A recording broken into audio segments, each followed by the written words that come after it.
जिसने दीदी का माथा फटाया उसके साथ बैठे हो। दीदी देख रहे हैं, इसलिए दीदी बंगाल में कॉम्प्रोमाइज नहीं किया, इसलिए बंगाल में दीदी में दम था, इसलिए इन लोगों के साथ नहीं किया। आप इनके साथ बैठते हो। दादा आपको यहाँ सुंदर नहीं लगता, दादा आप इधर बैठो। कल्याण दादा, नाम कल्याण है, कल्याण करो, इधर आओ। और मोदी के साथ ही कल्याण कर सकते हो, यहाँ बैठ के नहीं कर सकते। यहाँ एक परिवार से गांधी परिवार का कल्याण करने वाले लोग हैं। गोगोई जी यहाँ बैठे हुए, असम से ही राज्यसभा एमपी रहे प्रधानमंत्री मनमोहन सिंह 10 साल, किंतु नॉर्थ ईस्ट में एक बार भी नहीं गए। मेरे स्टेट में तो मैंने फोटो भी नहीं देखा उनका। और प्रधानमंत्री नरेंद्र मोदी अब तक नॉर्थ ईस्ट में 90 बार जा चुके हैं। मंत्री परिषद तो बैठे हुए 700 बार नॉर्थ ईस्ट में प्रवास किया है। और आज नॉर्थ ईस्ट के राज्य 85% ज्यादा कृषि जो उत्पाद को एक्सपोर्ट करता है। मेरे में अध्यक्ष महोदय, इस देश को इमरजेंसी, एक परिवार के लिए, एक इंदिरा गांधी के लिए इमरजेंसी लगाया गया। देश में युद्ध नहीं था, देश में खरा नहीं था, फ्लड नहीं थी। वो लोग बोलता है संविधान की बात। इनको 3 बार मिला के 3 इलेक्शन मोदी के सामने हारे हैं। 3 बार मिला के भी 240 नहीं हुआ। हमारे 400 के लिए चिंता, मैं देखता हूं वहां बैठ बैठ के इतना 400 के चिंता, इतना चिंता है। मैं अभी तो इतना चिंता नहीं किया, बाद में आपके चिंता के कारण हमारा चिंता भी हुआ। मेरे लिए, हमारे पार्टी के लिए इतना सोच रखते हैं 400 पार क्यों नहीं हुआ।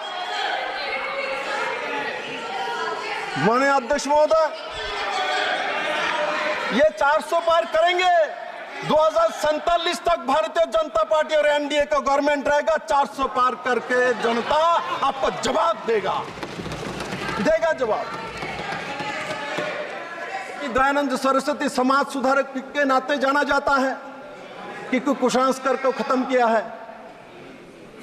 ईश्वर चंद्र विद्यासागर को विधवा विवाह के लिए जाना जाता है समाज सुधारक के नाते। राजा राममोहन को जाना जाता है समाज सुधारक के नाते, क्योंकि सतीदाह प्रथा रद्द किया है।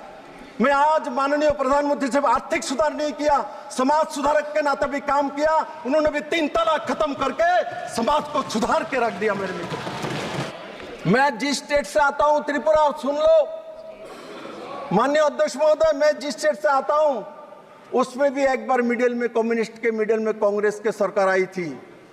अपने ही सरकार राष्ट्रपति शासन जारी करके कांग्रेस ने वहां सीपीएम को बैठाया अपना मित्रता रखने के लिए, और वहां मेरे छोटा सा स्टेट में राष्ट्रपति शासन लागू किया और बैठा दिया सीपीएम को। ये काम किया है माननीय अध्यक्ष महोदय। मनमोहन सिंह जी 10 साल तक देश के प्रधानमंत्री रहे हैं। 10 साल तक प्रधानमंत्री रहे हैं, और इस 10 साल में असम से राज्यसभा एमपी रहे। वो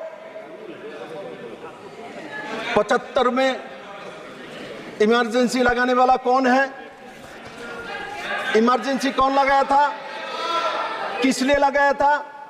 देश में इमरजेंसी कब लगता है? जब देश में कोई खरा होता है, देश में कोई डिजास्टर होता है, कोई युद्ध होता है। किंतु 75 में क्यों इमरजेंसी लगा? किस कारण से लगा? एक व्यक्तिगत, एक परिवार, एक व्यक्ति के लिए इमरजेंसी लगा दिया गया। भारत जैसा गणतंत्र का हत्या करने वाले संविधान लेकर घूमता है, संविधान लेकर घूमता है। बाबा साहब आंबेडकर को इलेक्शन में हराने का काम किया है कांग्रेस ने, हाउस में जाने नहीं दिया। और माननीय प्रधानमंत्री नरेंद्र भाई मोदी जी को मैं सल्यूट करता हूं कि आपने पंच तीर्थ बना के इनको जवाब दिया, जो हम सबके साथ है।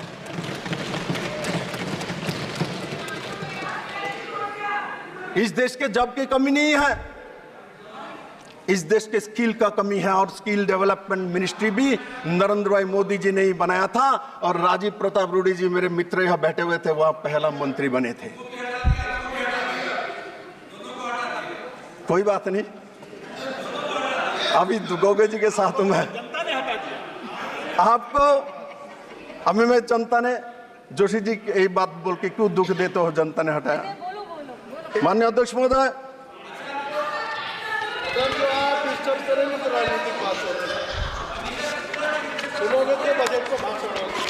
माननीय अध्यक्ष महोदय, त्रिपुरा का मैं सीएम रहा हूं। मेरे बात गोगोई जी, मैं एक बात, माननीय अध्यक्ष जी, मैं उस पार्टी से बिलोंग करता हूं। मैं आपसे आग्रह करूंगा, आप बैठे बैठे कोई व्यक्ति अगर कुछ बोले तो उसका जवाब मत दो।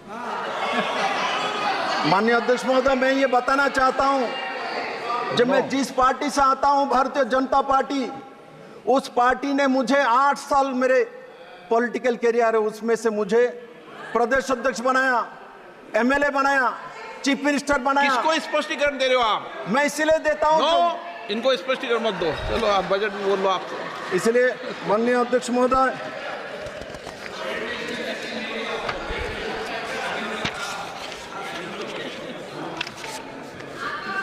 माननीय अध्यक्ष महोदय, नॉर्थ ईस्ट में लंबे समय इंसर्जेंसी रहे हैं। मोदी जी के नेतृत्व में बोडोलैंड का समाधान हो, नागालैंड का समाधान हो, 60% नॉर्थ ईस्ट में आपसा खत्म करने का काम हो। और माननीय अध्यक्ष महोदय, आपको जानने के बाद बहुत दुख होगा, मेरे राज्य त्रिपुरा में अपने ही देश के जो जनजाति है, मिजोरम से डिस्प्लेस होकर 1998 में त्रिपुरा में रिफ्यूजी जैसा 23 साल रहे हैं। कांग्रेस और कम्युनिस्ट के सरकार रहे, केंद्र में मिलीजुली सरकार रहे हैं। एसटी एससी की बात करता है, रिफ्यूजी कैंप पे 23 साल रहना पड़ा 36,000 फैमिली को। इनको ना पढ़ाई का ना भोटाधिकार कुछ भी नहीं था। जनजाति है, एसटी है, गरीब है, और इनको हक दिलाने का काम, स्थायी रूप से त्रिपुरा में रहने का काम आदरणीय प्रधानमंत्री नरेंद्र भाई मोदी जी ने 600-700 करोड़ रुपए के पैकेज देके किया है। मेरे मित्रों, अध्यक्ष जी, ये कोई छोटी बात नहीं है। 23 साल तक अपने देश में कोई रिफ्यूजी बन के रहता है। क्या कर रहे थे केंद्र में सरकार? त्रिपुरा में कम्युनिस्ट के सरकार, इनके एक समय 5 साल में मिलीजुली सरकार थे, सपोर्ट था। किंतु इस जनजाति के लिए, ये एसटी समाज के लिए काम नहीं किया गया है। त्रिपुरा में लंबे समय इंसर्जेंसी थे। एनएलएफटी को सरेंडर करने का पद्धति अमित भाई शाह गृह मंत्री जी ने करवाया।